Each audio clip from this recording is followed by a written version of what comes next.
Daniel lived in Babylon, in a land far from his home. There he served in the king's court, one of the highest leaders in the land. He loved and worshipped the one true God, and he prayed to God every day. The king of Babylon did not know Daniel's God, so he made a law that no one could pray to anyone but him, the king. The king had been tricked into making this law by wicked leaders who were jealous of Daniel. Because Daniel was a faithful hard worker, they could find no faults or errors in him. So now, when the king walked by, everyone bowed down to the king, but not Daniel. He worshipped no one but the one true God. Instead, when Daniel heard about the new law, he went to his house to pray, just like he did every day. He knelt down and prayed to God, giving thanks to him 3 times a day. The jealous leaders heard Daniel praying and told the king that he was praying to his God. The king ordered his soldiers to arrest Daniel because he had broken the law. The king liked Daniel and sought for a way to rescue him, but there was no way around the law. Daniel would have to be punished. The wicked men had even thought up the punishment for anyone that had broken the law. They would be thrown into a den of fierce, hungry lions.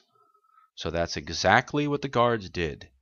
Daniel was tossed right into the middle of those lions to be their dinner. The king declared to Daniel, "May your God, whom you serve, continually deliver you." A large stone was rolled to seal the den, and there was Daniel, looking right into the eyes of all those lions, with their stinky breath and their stomachs growling, getting ready to eat him. Daniel did what he did best. He prayed to Almighty God for help. God heard and answered Daniel's prayer. He sent an angel to shut the mouths of those lions. All night long, the angel kept the lions away from Daniel. The next morning, after no sleep and worrying about Daniel all night, the king ran to the lion's den to check on Daniel.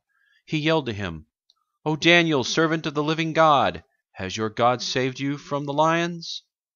Daniel answered him and said, "My God sent his angel to shut the lions' mouths, and they did not hurt me at all, O king, because I have done nothing wrong."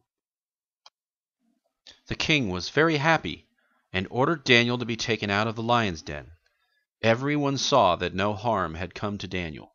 Because of this, the king wanted everyone to know that the one true God had saved Daniel. He was so impressed that he made a new rule that all people in his kingdom must honor and respect God, because he was the one true and living God. Then the king commanded that those men who had wrongfully accused Daniel to be brought forward, and they would be cast into the den of lions.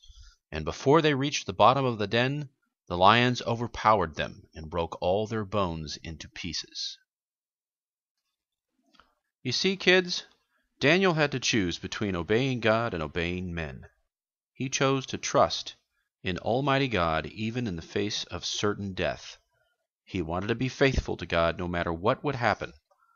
God proved to Daniel, the king, and all the people that he could be great and do great and wonderful things, that he was more powerful than the circumstances that Daniel was in. Hungry lions were no match for the God that had created them.